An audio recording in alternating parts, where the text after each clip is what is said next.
Ya, halo pemirsa, selamat datang di Kabar Parlemen, di mana kami akan menyampaikan kabar selama sepekan tentang kegiatan dan keputusan di DPR Republik Indonesia. Tentunya saya Lida Junita akan menemani Anda. Berikut berita selengkapnya.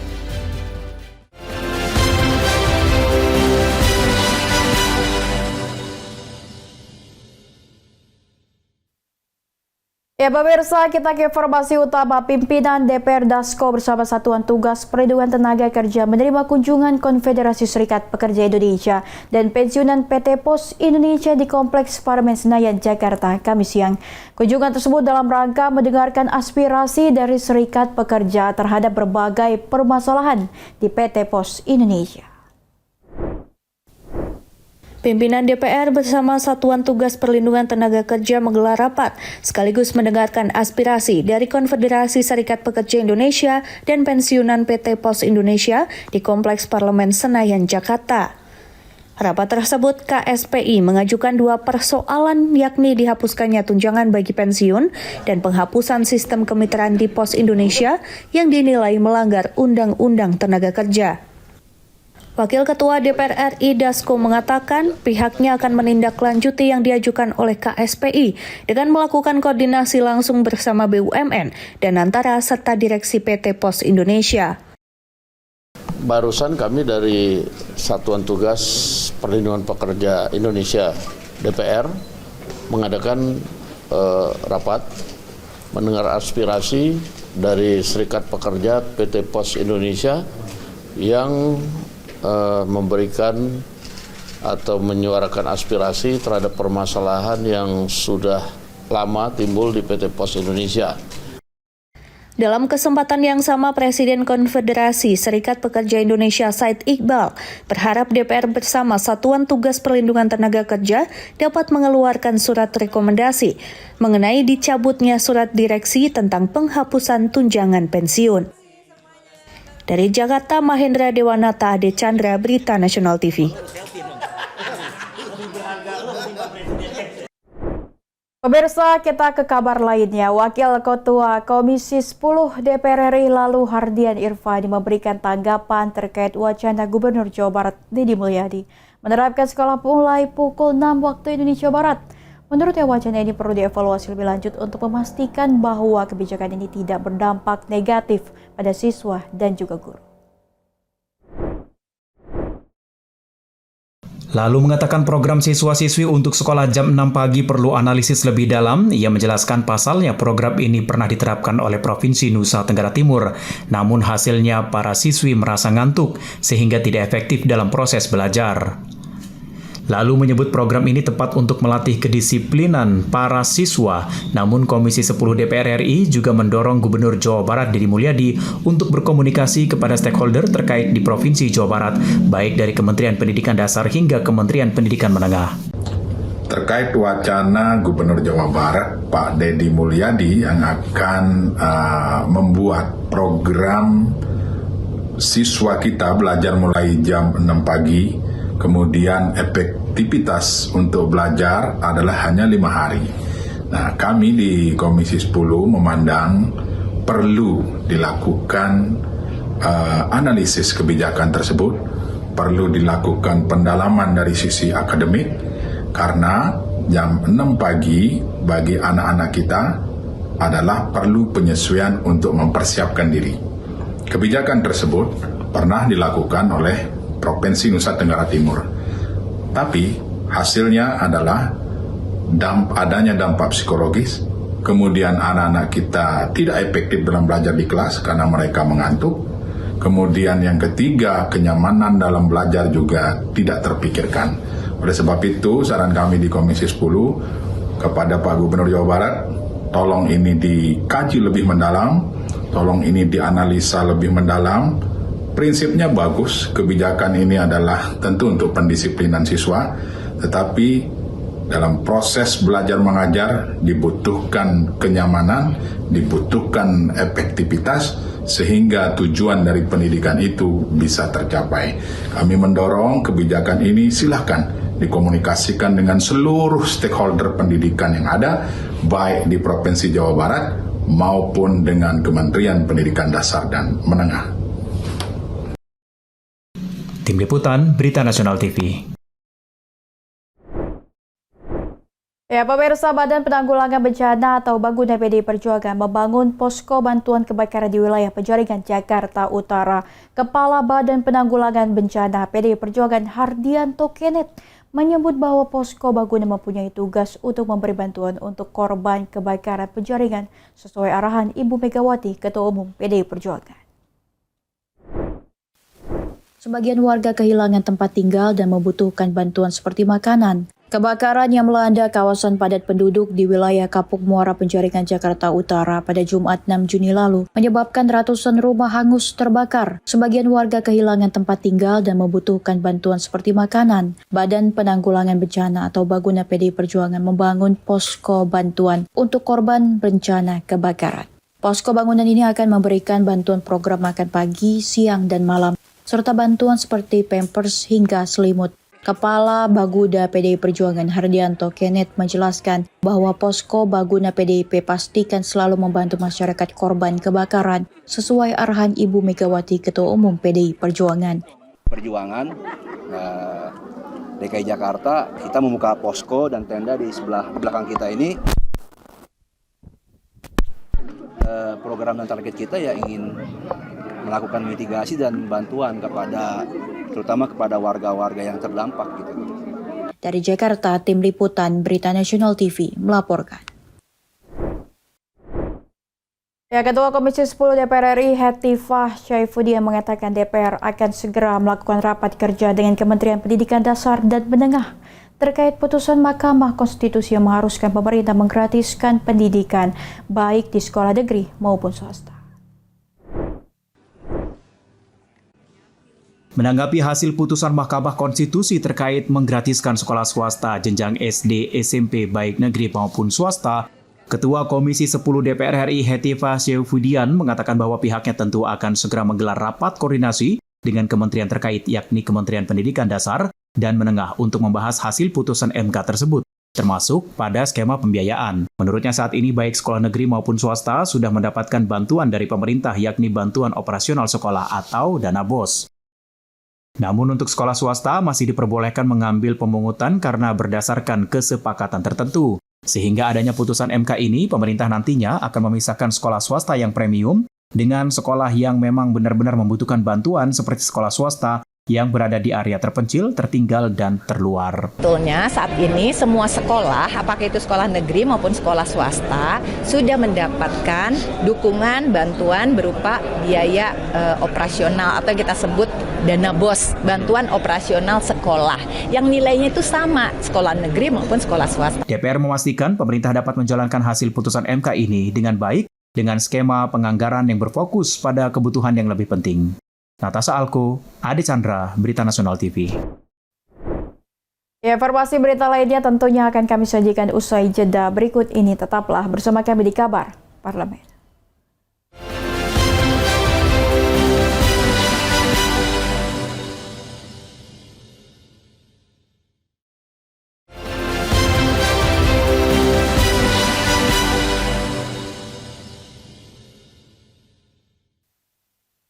Pemerintah Provinsi DKI Jakarta akan menerapkan microchip untuk hewan peliharaan di ibu kota. Langkah ini dilakukan untuk mendukung digitalisasi data hewan dan mempermudah pengawasan kesehatan hewan domestik. Pemerintah Provinsi DKI Jakarta mendorong digitalisasi data hewan peliharaan melalui penerapan microchip. Langkah ini diungkapkan Kepala Dinas Ketahanan Pangan, Kelautan, dan Pertanian DKI Jakarta, Hasundungan Sidabalok, usai peninjauan di Puskeswan Raguna. Hasundungan menjelaskan penerapan microchip ditujukan untuk meningkatkan pendataan hewan domestik di Jakarta. Microchip ini memuat informasi lengkap seperti identitas pemilik spesies, ciri fisik hewan, status sterilisasi, dan riwayat vaksinasi rabies. Data yang tersimpan dalam microchip berfungsi sebagai identitas digital hewan melalui pemindai khusus. Petugas dapat mengakses data hewan dengan mudah dan cepat, termasuk untuk keperluan administrasi seperti penerbitan surat kesehatan hewan. Jenis atau ciri hewannya apa, spesiesnya apa, Kemudian nanti dia juga akan ada data vaksinasi rabiesnya kapan, kemudian juga dia sudah steril apa tidak, seperti itu. Jadi ini namanya microchip ini jadi ya KTP buat anjing, jadi kucing atau anjing yang itu bisa nanti kita langsung dibaca di readernya seperti ini. Ya ini yang namanya microchip itu. Dan kedepannya mungkin mudah-mudahan hewan-hewan yang ada di puskeswan yang akan diadopsikan sudah kita pasangin microchip. Dari Jakarta, Ajeng Tiara, Galuangkara, Berita Nasional TV. Nah, pemirsa, bagi pecinta hewan, pelayanan kesehatan hewan kini jadi sorotan DPRD DKI Jakarta. Dalam sidak di Puskeswan Ragunan, anggota DPRD fraksi PDIP Hardianto Kenneth mendukung gagasan BPJS Hewan yang dicanangkan Pemprov. Anggota DPRD DKI Jakarta fraksi PDIP Hardianto Kenneth dukung pengadaan BPJS Hewan yang dicanangkan oleh Pemprov DKI Jakarta. Hal ini ia sampaikan saat melakukan sidak di Puskeswan Ragunan, Jakarta Selatan, Rabu 4 Juni 2025. Kenneth menilai BPJS Hewan merupakan konsep yang brilian dan relevan dengan kondisi warga Jakarta saat ini. Ia menyoroti fakta bahwa tidak ada semua pemilik hewan berada di kondisi ekonomi yang stabil. Banyak warga yang merawat hewan liar atau hewan hasil rescue, sehingga sering terbebani biaya perawatan medis. Melalui skema seperti BPJS Hewan, Kenneth berharap akses layanan kesehatan hewan bisa lebih terjangkau bagi seluruh kalangan masyarakat. Ia menekankan bahwa perawatan hewan domestik tidak seharusnya menjadi privilege bagi mereka yang mampu secara finansial. Kenneth mendorong agar inovasi yang dibahas lebih lanjut di tingkat pemerintah provinsi. Menurutnya, skema ini bisa menjadi wujud nyata kepedulian pemerintah daerah kepada warga Jakarta, khususnya yang memiliki hewan peliharaan. Kita ini kan sudah ada contoh BPJS buat manusia. Nah, ini konsep yang bagus menurut saya, kan nggak semua pemilik hewan ini kita lihat nggak semua ini berada dalam ekonomi yang mapan kan. Nah, mungkin kucingnya ini boleh dia rescue, dia pelihara kucing liar dan segala macam. Kita kan nggak tahu latar belakang ekonomi orang. Ya, dengan BPJS ini justru meringankan, menjadi jalan keluar lah untuk supaya pemilik ini bisa merawat kucing-kucingnya. Ya. Dari Jakarta, Ajeng Tiara, Galuangkara, Berita Nasional TV. Ya, pemirsa, Wakil Ketua DPR RI Sufmi Dasko Ahmad menyampaikan keyakinannya bahwa Timnas Indonesia mampu mengatasi perlawanan Tiongkok dalam lanjutan putaran ketiga kualifikasi Piala Dunia 2026 zona Asia. Pertandingan krusial ini akan digelar di Stadion Utama Gelora Bung Karno GBK Jakarta pada Kamis 5 Juni 2025 malam. Kemenangan atas Tiongkok akan membuka peluang besar bagi Indonesia untuk melaju ke putaran keempat. Mengingat mereka masih harus menghadapi Jepang di laga terakhir grup. Saat ditemui di gedung DPR RI Senayan Jakarta, Wakil Ketua DPR RI Sufmi Dasko Ahmad optimis Indonesia dapat mengatasi perlawanan Tiongkok. Menurutnya, bermain di kandang sendiri akan menjadi keuntungan besar bagi skuad Garuda. Malam hari ini berjuang sekuat tenaga untuk memenangkan pertandingan. Prediksi 2-1 untuk Indonesia. 2-0 kan? Saat ini Indonesia berada di posisi keempat klasemen grup C dengan 9 poin, unggul 3 angka dari Tiongkok dan Bahrain. Pelatih kepala Patrick Kluivert menegaskan pentingnya laga ini dan menyatakan timnya siap tempur. Pada pertemuan pertama di Qingdao, Indonesia harus mengakui keunggulan Tiongkok dengan skor 1-2. Kini dengan komposisi yang lebih stabil dan strategi matang dari Kluivert, Indonesia berharap bisa membalas kekalahan tersebut dan menjaga asa lolos ke babak berikutnya. Dukungan penuh publik GBK diyakini akan menjadi faktor penting dalam mengangkat moral para pemain. Dari Jakarta, Mahendra Dewanata, Ade Chandra, Berita Nasional TV. Pemirsa, Dewan Perwakilan Rakyat akan melakukan revisi Undang-Undang Sistem Pendidikan Nasional atau UU Sisdiknas. Akan ada beberapa aspek yang diubah. Dalam revisi undang-undang tersebut diantaranya mewajibkan belajar 13 tahun. Dewan Perwakilan Rakyat tengah melakukan revisi Undang-Undang Sistem Pendidikan Nasional atau RUU Sisdiknas. Ketua Komisi 10 DPR RI Hetifah Syaifuddin mengatakan nantinya akan ada beberapa aspek yang akan dirubah dan dimasukkan sesuai dengan kebutuhan dunia pendidikan saat ini. Hetifah menyebut salah satu yang akan diubah yakni wajib belajar 13 tahun yang semula hanya 9 tahun. Nantinya pemerintah akan memfasilitasi anak-anak belajar hingga tahap sekolah menengah. Terlebih adanya keputusan MK yang mengharuskan pemerintah membebaskan biaya pendidikan bagi sekolah swasta. Selain itu, nantinya pemerintah akan memfasilitasi pendidikan prasekolah atau setara PAUD maupun taman kanak-kanak yang saat ini sudah dianggap penting dalam perkembangan dunia pendidikan saat ini. Nah, jadi kami bahkan bukan hanya pendidikan dasar wajib belajar 9 tahun dari proses yang sudah kita diskusi panjang lebar dengan berbagai stakeholder, walaupun ya terus terang naskah akademik dan undang-undang ini belum kita launching, tapi kita nanti di masa sidang yang akan datang insya Allah sudah bisa kita lakukan konsultasi publik. Ini kami tuh bocorannya ya ingin memastikan bahwa pendidikan dasar itu sekurang-kurangnya 13 tahun. DPR RI menargetkan revisi UU Sisdiknas akan rampung pada akhir tahun 2025, sehingga pada masa persidangan yang akan datang pihaknya akan mengkebut terkait draft RUU, naskah akademik hingga uji publik. Dari Jakarta, Natasha Ako, Ade Chandra, Berita Nasional TV. Informasi berita lainnya tentunya akan kami sajikan usai jeda berikut ini. Tetaplah bersama kami di Kabar Parlemen.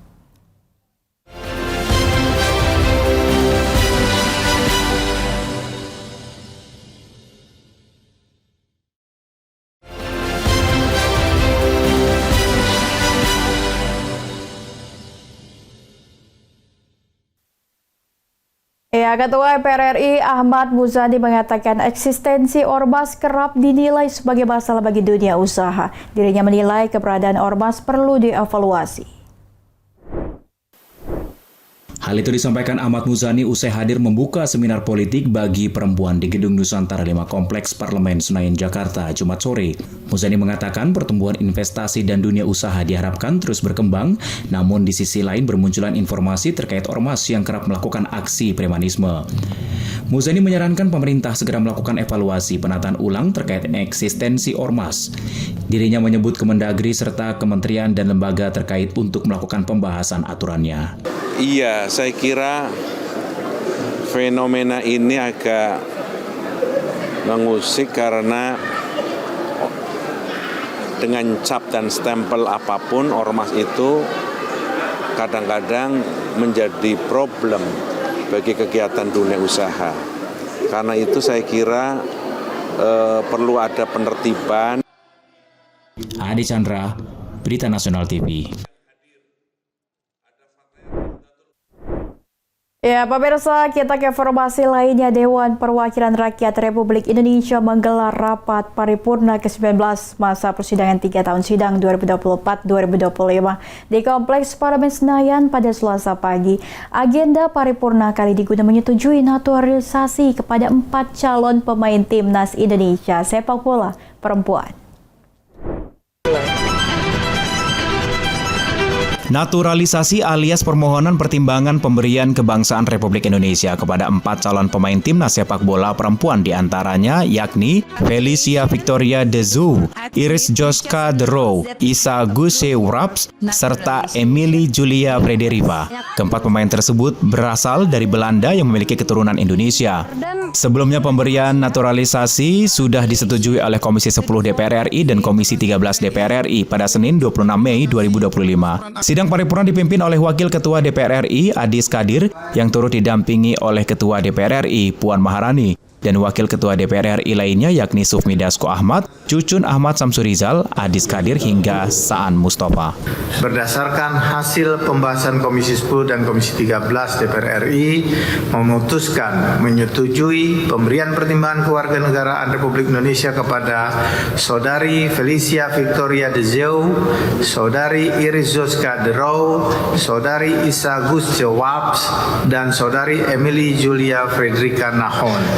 Sehubungan dengan itu kami meminta persetujuan pada rapat paripurna hari ini apakah permohonan pertimbangan pemberian kewarganegaraan Republik Indonesia atas nama Saudari Felicia Victoria De Zou, Saudari Irisus Kadero, Saudari Isa Gustewab dan Saudari Emily Julia Fredrika Naun dapat disetujui? Terima kasih. Natasha Alko, Ade Chandra, Berita Nasional TV. Anda masih bersama kami tentunya pemirsa. Ketua Harian DPP Partai Gerindra Sufmi Dasko Ahmad buka suara perihal pertemuannya dengan Ketua Umum PDI Perjuangan sekaligus Presiden kelima Megawati Soekarno Putri. Dasko mengatakan dalam pertemuan itu dirinya hanya bersilaturahmi dan sekaligus menyampaikan pesan dari Presiden Prabowo Subianto untuk Megawati. Ketua Harian DPP Partai Gerindra Sufmi Dasko Ahmad bersama Menteri Sekretaris Negara Prasetyo Hadi menyambangi kediaman Ketua Umum PDI Perjuangan yang juga merupakan Presiden kelima Megawati Soekarno Putri di Menteng, Jakarta. Pertemuan hangat tersebut diunggah melalui akun media sosial Instagram miliknya. Adapun dalam unggahan terlihat Sufmi Dasko Prasetyo Hadi duduk bersama Megawati serta dengan beberapa elit PDI Perjuangan, Puan Maharani, Said Abdullah, dan Yasona Lauli. Politisi Partai Gerindra itu mengaku bahwa dirinya banyak mendapatkan petunjuk dan wejangan dari Megawati mengenai nilai-nilai Hari Pancasila. Ia juga menyebut membawakan pesan khusus dari Presiden Prabowo Subianto. Namun saat ditanya perihal isi pesan tersebut, dirinya enggan untuk mengungkapkannya, pasalnya pesan dari Presiden Prabowo bersifat rahasia. Dan dalam silaturahmi itu kami juga banyak mendapatkan petunjuk, petua dan wejangan dari Ibu Megawati, dan juga ada beberapa pesan yang tentunya akan disampaikan kepada Pak Prabowo. Demikian. Mahendra Dewananta, Ade Chandra, Berita Nasional TV. Ya, demikian kabar parlemen telah menemani Anda. Terus saksikan tayangan-tayangan menarik di Berita Nasional TV. Tentunya Selly Junita beserta kru yang bertugas pamit undur diri. Happy weekend!